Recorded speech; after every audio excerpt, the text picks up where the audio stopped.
Здравейте и добре дошли отново! Аз съм Наско, а това е част втора, в която ще събереме Сузукито обратно. А ако вие попадате за първи път на канала ми и не знаете какво се случва, ще ви разкажа набързо. Живея в Англия и през свободното си време се занимавам с коли, участвали в инцидент. Купувам ги от Копарт, поправям ги и ги връщам на улицата. А ако вие искате да видите първа част на Сузукито, може да цъкнете в мое ляво, да изгледате клипа, а аз ще ви чакам тук. А сега е време да се залавяме за работа. В предишното видео сменихме гредата, боядисахме я и я напаснахме. Единственото нещо, което не видяхте, е, че смених капак. Като за начало ще започна с закачането на радиатора към гредата. След това ще сложа пластмасите, които свалихме. Ще монтирам и заключвалката на капака.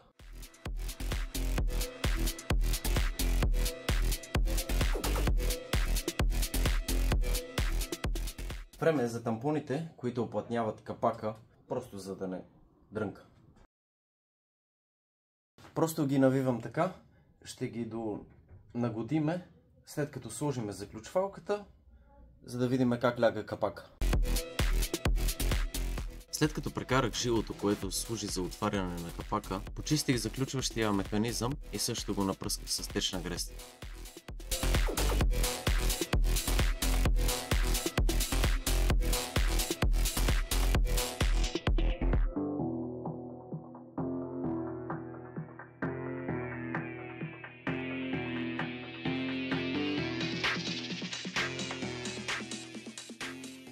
Всички пластмаси са готови, дойде ред и на фаровете.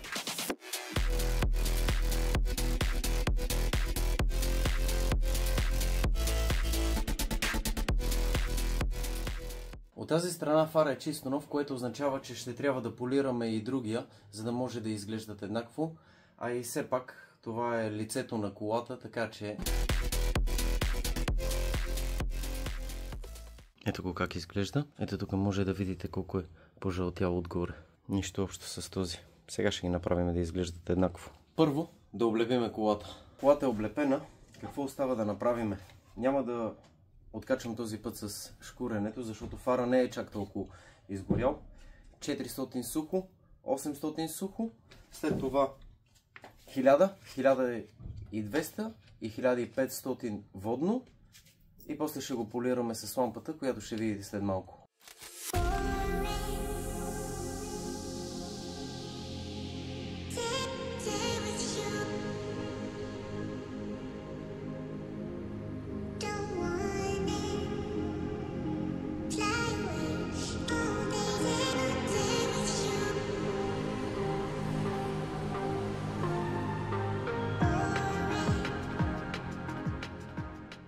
Забърсвам се с микрофибърна кърпа, ще разлепя колата, ще избърша всичко тук и ще се видим след малко, когато е готова за лампата. Докато чакаме лампата да загрее, този път реших да не го правя на таймлапс бързината, просто да видите крайния резултат, а да ви кажа малко повече каква е разликата между обикновеното полиране с паста и с лампата. Лампата прави UV покритие отгоре на фара и така издържа, мисля, че я дава до 2 години. А ако искате да удължите живота на протекшена отгоре, който е върху фара и да издържат по-дълго време, е хубаво да сложите PPF фолио. Според зависимост, от човека, който ви слага PPF фолиото и ви прави фаровете, по принцип е 5 години гаранция на самото фолио. Някои слагат и обикновено PVC фолио. Да, то също издържа доста време, но проблема е след това. PPF-а се премахва много по-лесно от другото фолио, от PVC-то. И да, по-скъпо е. PPF-а е доста по-скъп, но пък е доста добра инвестиция. Колата изглежда много по-добре. Това мисля, че вече загря. Да, нека да ги направим.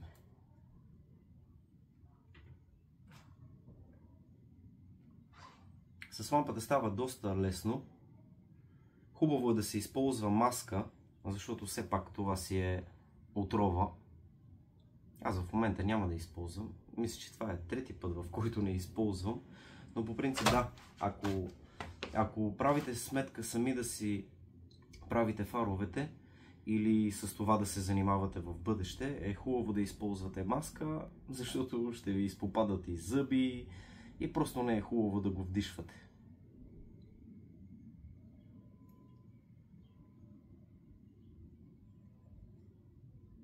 Но пък да, ефекта с лампата е много по-добър, отколкото с полирането на машина. И издържа по-дълго. Това е най-вече.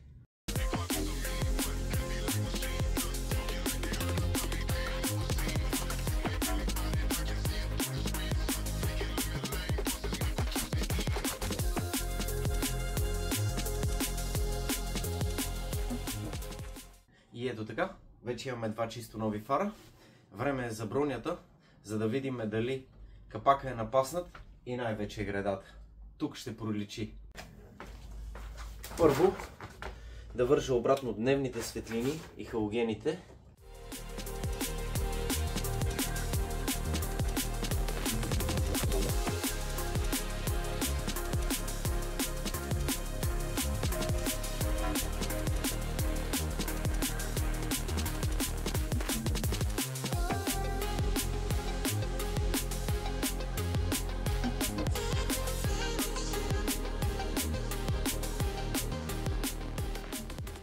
Сложих и бронята, остава да изправя палеца, който служи за отваряне на капака, защото е малко крив, и да затвориме, за да видим дали всичко пасва както трябва.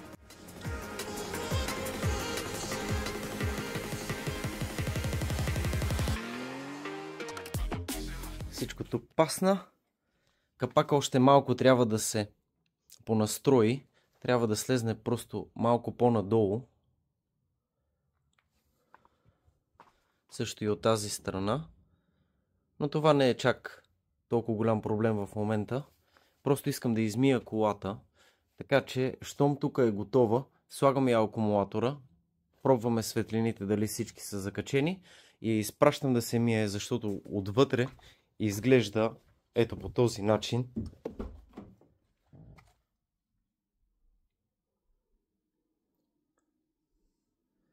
Просто някой изобщо не се е грижил. Не е чак толкова зле. Колата е мръсна и причината, поради която искам да я изпратя в момента да се измие, защото ще трябва да се пастира и тук. Не е изкривено, но просто е одрано цялото. Аз мисля, че ще се изчисти от пастата, но не мога да я полирам в това състояние. Така че изпращам я да се мие и след това ще донаместя капака и ще я полирам. Ето ни обратно. Сузукито се върна от автомивката, а сега да довършим колата. Първото нещо, което искам да поправя, е надрасканото. Най-вероятно от друга кола или просто се е ожулили някъде. Малко пастичка, ще свърши работа. След това ще тапонираме на няколко места колата, където има олюпена боя.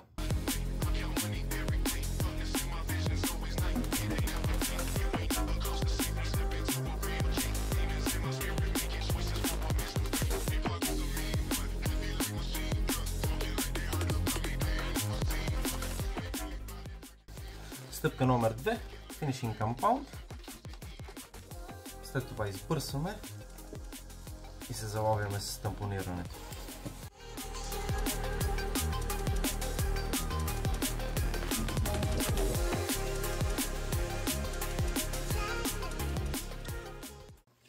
Вижте само набързо. Всичко е излезна. Има малък дент тук, който ще оставя така. Колата не е чисто нова. Ето ни вече. Боя с лак. Четка за боядисване. Защото това наистина ме дразни. Това е капачката от предишната броня.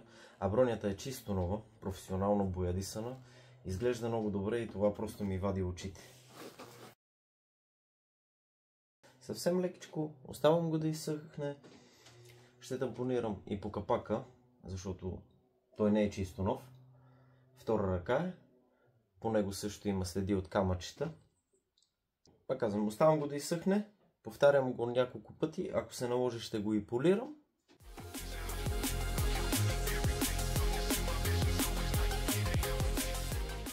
И ето така изглежда финалния резултат отпреде.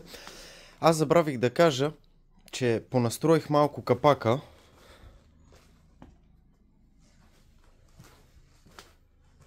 А и само като си помисля, че допреди една седмица колата изглеждаше по този начин.